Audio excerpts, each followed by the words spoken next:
চলো বন্ধুরা, এখন দেখো প্লেট নিয়ে এসেছি, এখন খাবো। দাঁড়াও, ভাতটা একটু বেড়ে নিই। রাম, দেখো কি অবস্থা করেছে। এই ভাতের হাতা দিয়ে মনে হয় তরকারি নিয়েছে।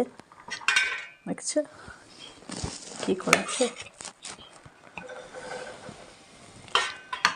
কি অবস্থা করেছে দেখো। তো যাই হোক, এখানে ভাত নিয়ে নিলাম। আর সঙ্গে কি কি আছে চলো তোমাদেরকে একটু শেয়ার করি। এখানে হচ্ছে লাউ পাতা দিয়ে মুগ ডাল করেছি, একটু মাখা মাখা করে, কালো জিরে ফোড়ন দিয়ে। আর এখানে রয়েছে হলো উচ্ছে ভাজা। এখানে রয়েছে ফুলকপি, পনির আর আলু দিয়ে একটা তরকারি। আর এখানে কিছুটা কাঁকড়া রয়েছে, ওই আগের দিনের, ওইটাকেই একটু গরম করে নিয়েছি।